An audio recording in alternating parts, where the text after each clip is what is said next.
ಇದು ತರ್ಕಕ್ಕೂ ನಿಲುಕದ್ದು, ವಿಜ್ಞಾನಕ್ಕೂ ದಕ್ಕದ ಅಚ್ಚರಿ. ಇದು ವಿಜ್ಞಾನಿಗಳಿಗೂ ಭೇದಿಸಲಾಗದ ನಿಗೂಢ ದೈವಿಕ ರಹಸ್ಯ. ಮೊಘಲ್ ದಾಳಿಕೋರರನ್ನ ಹಿಮ್ಮೆಟ್ಟಿಸಿದ ಶಕ್ತಿಶಾಲಿ ವಿಗ್ರಹವಿದು. ಏನಿದು ನಾಸ್ತಿಕರನ್ನು ನಿಬ್ಬೆರಗಾಗಿಸುವ ವಿಸ್ಮಯಕಾರಿ ಅದ್ಭುತ. 6 ತಿಂಗಳು ಕಪ್ಪು, 6 ತಿಂಗಳು ಬಿಳಿ. ಇದು ಅತಿಶಯ ಗಣೇಶನ ಮಹಿಮೆ. ವಿಜ್ಞಾನದ ಅಪಾರ ಪ್ರಗತಿಯೇ ಇವತ್ತು ಜಗತ್ತನ್ನ ಆಧುನಿಕತೆಯ ತುತ್ತ ತುದಿಯಲ್ಲಿ ನಿಲ್ಲಿಸಿರುವುದು. ಪ್ರತಿ ಬೆಳವಣಿಗೆಯನ್ನು ವಿಜ್ಞಾನಿಗಳು, ಸಂಶೋಧಕರು ತಾರ್ಕಿಕ ವಿವರಣೆ ಮತ್ತು ಪುರಾವೆಗಳಿಂದ ಜಗಜ್ಜಾಹೀರು ಮಾಡುತ್ತಿದ್ದಾರೆ.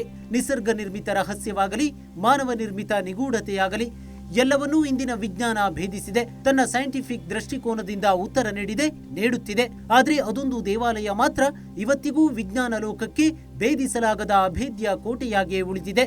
ಕೇವಲ ವಿಜ್ಞಾನಿಗಳು ಮಾತ್ರವಲ್ಲ, ಜಗತ್ತಿನ ಸಂಶೋಧಕರಿಗೂ ಅದೊಂದು ದೇವಾಲಯ ಕೈಗೆಟುಕದ ನಕ್ಷತ್ರವಾಗಿಯೇ ಉಳಿದಿದೆ. ಆ ದೇವಾಲಯ ಮಹಾ ಪವಾಡಗಳ ಆಗರವಾಗಿದ್ರೂ ಎಂದಿಗೂ ಯಾರೊಬ್ಬರಿಂದಲೂ ಆ ದೇವಸ್ಥಾನದ ನಿಗೂಢ ರಹಸ್ಯವೇನು ಅನ್ನೋದನ್ನ ಪತ್ತೆ ಹಚ್ಚೋಕೆ ಸಾಧ್ಯವಾಗಲಿಲ್ಲ.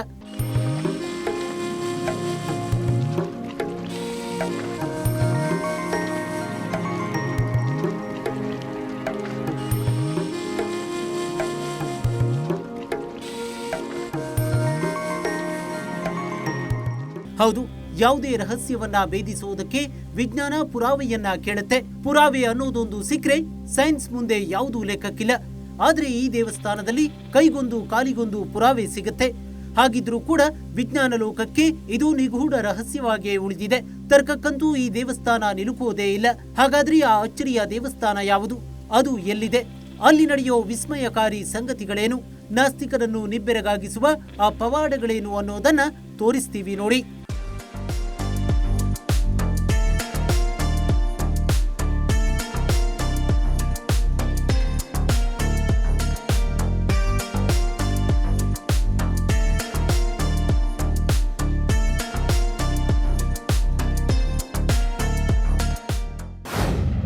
ಪವಾಡಗಳ ಆಗರ ಅತಿಶಯ ವಿನಾಯಕರ್ ದೇವಸ್ಥಾನ. 2300 ವರ್ಷಗಳಿಂದ ಬಣ್ಣ ಬದಲಾಯಿಸುತ್ತಿದ್ದಾನೆ ಗಣೇಶ.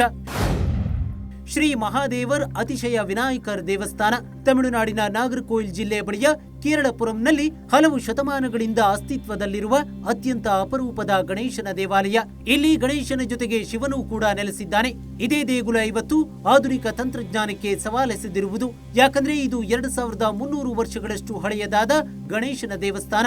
2300 ವರ್ಷಗಳಿಂದಲೂ ಇಲ್ಲಿ ವಿರಾಜಮಾನನಾಗಿರುವ ವಿನಾಯಕ ದೇವರು ಪ್ರತಿ 6 ತಿಂಗಳಿಗೊಮ್ಮೆ ಬಣ್ಣ ಬದಲಾಯಿಸುತ್ತಾನೆ. ಪ್ರತಿ 6 ತಿಂಗಳಿಗೊಮ್ಮೆ ಕಪ್ಪು ಮತ್ತು ಬಿಳಿ ಬಣ್ಣಕ್ಕೆ ರೂಪ ಬದಲಾಯಿಸುತ್ತಾನೆ.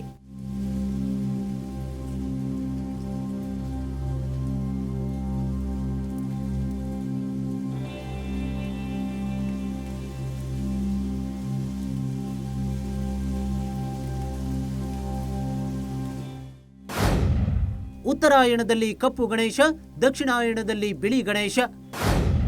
ಕಪ್ಪು ಗಣೇಶ ಬಾವಿ ನೀರು ಬಿಳಿ, ಬಿಳಿ ಗಣೇಶ ಬಾವಿ ನೀರು ಕಪ್ಪು. ಪ್ರತಿ 6 ತಿಂಗಳಿಗೊಮ್ಮೆ ಬಣ್ಣ ಬದಲಾಯಿಸುವ ಈ ಗಣೇಶ ಉತ್ತರಾಯಣದಲ್ಲಿ ಅಂದ್ರೆ ಮಾರ್ಚ್ ತಿಂಗಳಿಂದ ಜೂನ್ ತಿಂಗಳವರೆಗೆ ಕಪ್ಪು ಬಣ್ಣದವನಾಗಿರುತ್ತಾನೆ. ಉತ್ತರಾಯಣ ಮುಗಿದು ದಕ್ಷಿಣಾಯಣ ಪ್ರಾರಂಭವಾದಾಗ ಅಂದ್ರೆ ಜುಲೈನಿಂದ ಫೆಬ್ರವರಿವರೆಗೆ ಗಣೇಶನ ವಿಗ್ರಹ ಬಿಳಿ ಬಣ್ಣಕ್ಕೆ ತಿರುಗುತ್ತದೆ. 2300 ವರ್ಷಗಳಿಂದಲೂ ಈ ಅಚ್ಚರಿ ನಡೆದುಕೊಂಡೇ ಬಂದಿದೆ. ಶಾಸ್ತ್ರಜ್ಞರು ಈ ವಿಗ್ರಹವನ್ನ ಚಂದ್ರಕಾಂತ ಶಿಲೆಯಲ್ಲಿ ಮಾಡಿದ್ದಾರೆ. ವಾತಾವರಣದಲ್ಲಿ ಆಗುವ ಬದಲಾವಣೆಯಿಂದ ಹೀಗಾಗಬಹುದು ಅಂತ ಊಹಿಸಿದ್ರು. ಆದ್ರೆ ಆ ಲೆಕ್ಕಾಚಾರವನ್ನ ದೇವಾಲಯದ ಪ್ರಾಂಗಣದಲ್ಲಿರುವ ಬಾವಿ ತದ್ವಿರುದ್ಧವಾಗಿ ಬಣ್ಣ ಬದಲಾಯಿಸುವ ಮೂಲಕ ಸುಳ್ಳಾಗಿಸಿತು. ಯಾಕಂದ್ರೆ ಗಣೇಶ ಕಪ್ಪು ಬಣ್ಣಕ್ಕೆ ತಿರುಗಿದಾಗ ಬಾವಿಯೊಳಗಿನ ನೀರು ಬಿಳಿ ಬಣ್ಣದಾಗಿರುತ್ತದೆ. ಗಣೇಶ ಬಿಳಿ ಬಣ್ಣಕ್ಕೆ ತಿರುಗಿದಾಗ ಬಾವಿಯೊಳಗಿನ ನೀರು ಕಪ್ಪಾಗಿರುತ್ತದೆ. ಇದು ಊಹೆಗೂ ನಿಲುಕದ ಅಚ್ಚರಿ. ದಕ್ಷಿಣಾಯಣದಲ್ಲಿ ಬೋಳು ಆಲದ ಮರ, ಉತ್ತರಾಯಣ ಬಂದಾಗ ಹಸಿರೆಲೆಯ ಆಲದ ಮರ. ಇಷ್ಟಕ್ಕೆ ಶ್ರೀ ಮಹಾದೇವರ್ ಅತಿಶಯ ವಿನಾಯಕರ ಆಲಯದ ಅಚ್ಚರಿ ಮುಗಿಯಲ್ಲ. ಈ ಆಲಯದಲ್ಲೊಂದು ಬೃಹತ್ ಆಲದ ಮರವಿದೆ. ಸರಿಯಾಗಿ ದಕ್ಷಿಣಾಯಣಕ್ಕೆ ಈ ಆಲದ ಮರ ತನ್ನೆಲ್ಲ ಎಲೆಗಳನ್ನ ಉದುರಿಸಿಕೊಂಡು ಬೋಳಾಗುತ್ತದೆ. ಉತ್ತರಾಯಣ ಬಂದಾಗ ಚಿಗುರೊಡೆದು ಹಸಿರಾಗುತ್ತದೆ. ಅಂದ್ರೆ ಇಲ್ಲಿನ ಪ್ರಕೃತಿ ಕೂಡ ವಿನಾಯಕ ದೇವರ ಜೊತೆಗೆ ತಮ್ಮ ರೂಪವನ್ನ ಬದಲಾಯಿಸಿಕೊಳ್ಳುತ್ತವೆ ಅನ್ನೋದು ಸ್ಪಷ್ಟವಾಗುತ್ತದೆ. ವಿಶೇಷ ಅಂದ್ರೆ ಪ್ರತಿ 6 ತಿಂಗಳಿಗೊಮ್ಮೆ ಎಲ್ಲವೂ ಒಂದೇ ಬಣ್ಣಕ್ಕೆ ತಿರುಗಿದ್ರೆ ಪ್ರಕೃತಿಯಲ್ಲಿನ ವಿದ್ಯಮಾನ ಎನ್ನಬಹುದಿತ್ತು. ಆದ್ರೆ ಇಲ್ಲಿ ಎಲ್ಲವೂ ತದ್ವಿರುದ್ಧವಾಗಿ ಬಣ್ಣ ಬದಲಾಯಿಸುತ್ತವೆ. ಹೀಗಾಗಿ ವಿನಾಯಕರ್ ದೇಗುಲದ ದೈವಿಕ ರಹಸ್ಯ 2300 ವರ್ಷಗಳಿಂದ ನಿಗೂಢವಾಗಿಯೇ ಉಳಿದಿದೆ. ಮೊಘಲ್ ಸೈನಿಕರೆಲ್ಲ ಒಂದಾದ್ರೂ ವಿಗ್ರಹ ಅಲುಗಿಸಲು ಸಾಧ್ಯವಾಗಲಿಲ್ಲ. ಕೇರಳಪುರಂ ಆಳಿದ ರಾಜನೊಬ್ಬ ಒಮ್ಮೆ ಬಂಗಾಳ ಕೊಲ್ಲಿಗೆ ಎದುರಾಗಿರುವ ಪ್ರಸಿದ್ಧ ಶಿವ ದೇವಾಲಯವಾದ ರಾಮೇಶ್ವರಂಗೆ ತೀರ್ಥಯಾತ್ರೆಗೆ ಅಂತ ಹೋಗ್ತಾನೆ. ರಾಜ ಮತ್ತು ಅವನ ಸೇವಕರು ರಾಮೇಶ್ವರಂ ಕಡಲ ತೀರದಲ್ಲಿ ಕಾಲು ತೊಳೆಯುತ್ತಿರುವಾಗ ಗಣೇಶನ ವಿಗ್ರಹವು ನೀರಿನಲ್ಲಿ ಗೋಚರಿಸುತ್ತದೆ. ನಂತರ ರಾಜನು ಅದನ್ನ ರಾಮೇಶ್ವರಂ ರಾಜ ಸೇತು ಮನ್ನನ್ಗೆ ಉಡುಗೊರೆಯಾಗಿ ನೀಡ್ತಾನೆ. ಆದರೆ ಸೇತು ಮನ್ನನ್, ಇದು ಗಣೇಶನ ಆಶೀರ್ವಾದದಿಂದಲೇ ನಿಮಗೆ ಸಿಕ್ಕಿತು, ನೀವೇ ಸ್ವೀಕರಿಸಿ ಅಂತ ವಾಪಸ್ ಕೊಡ್ತಾನೆ. ಜೊತೆಗೆ ಒಂದು ಗಣೇಶನ ಪಚ್ಚೆ ವಿಗ್ರಹವನ್ನು ಕೂಡ ಉಡುಗೊರೆಯಾಗಿ ನೀಡ್ತಾನೆ. ಕೇರಳಪುರಂ ರಾಜ ಅವೆರಡು ಮೂರ್ತಿಗಳನ್ನ ತೆಗೆದುಕೊಂಡು ತನ್ನ ಸಾಮ್ರಾಜ್ಯದ ಸನಿಹಕ್ಕೆ ಬರುತ್ತಿರುತ್ತಾನೆ. ಆ ಸಮಯದಲ್ಲೇ ಮೊಘಲ್ ದಾಳಿಕೋರರು ದಾಳಿ ಮಾಡಿ ರಾಜನ ಒಂದು ಕೈಯಲ್ಲಿರುವ ವಿಗ್ರಹವನ್ನ ಕಸಿದುಕೊಳ್ತಾರೆ. ಮತ್ತೊಂದು ಮೂರ್ತಿಯನ್ನ ಕಸಿದುಕೊಳ್ಳಬೇಕು ಎನ್ನುವಷ್ಟರಲ್ಲಿ ಅದು ಕೈಜಾರಿ ನೆಲದ ಮೇಲೆ ಕುಳಿತು ಬಿಡುತ್ತದೆ. ಆ ಮೂರ್ತಿಯನ್ನ ತೆಗೆದುಕೊಂಡು ಹೋಗೋಕೆ ಮೊಘಲ್ ಸೈನಿಕರು ಇರೋಬರೋ ಶಕ್ತಿಯನ್ನೆಲ್ಲ ಬಳಸ್ತಾರೆ. ಆದ್ರೆ ಅವರಿಗೆ ಅದನ್ನ ಕಿಂಚಿತ್ತು ಅಲುಗಾಡಿಸೋಕೆ ಸಾಧ್ಯವಾಗೋದಿಲ್ಲ. ಹೀಗಾಗಿ ಆ ವಿಗ್ರಹವನ್ನ ಅಲ್ಲೇ ಬಿಟ್ಟು ಹೋಗ್ತಾರೆ ಅನ್ನೋದು ಇತಿಹಾಸ. ನಂತರ ಕೇರಳಪುರಂ ರಾಜ ವಿನಾಯಕ ದೇವರು ಇಲ್ಲೇ ನೆಲೆಸಬೇಕು ಅನ್ನೋದು ದೈವಿಕ ಸಂಕಲ್ಪ ಎಂದು ಭಾವಿಸಿ ಇಲ್ಲೇ ವಿನಾಯಕ ದೇವರಿಗೆ ದೇವಸ್ಥಾನವನ್ನ ನಿರ್ಮಿಸ್ತಾನೆ. ಅಂದಿನಿಂದ ಇಂದಿನವರೆಗೆ ಇಲ್ಲಿರುವ ಗಣೇಶ ಪ್ರತಿ 6 ತಿಂಗಳಿಗೊಮ್ಮೆ ಬಣ್ಣ ಬದಲಾಯಿಸುತ್ತಿದ್ದಾನೆ. ಹಾಗೆ ಇಲ್ಲಿನ ಬಾವಿ ಮತ್ತು ಆಲದ ಮರ ಕೂಡ ಗಣೇಶನೊಂದಿಗೆ ಬಣ್ಣ ಬದಲಾಯಿಸುತ್ತಿವೆ.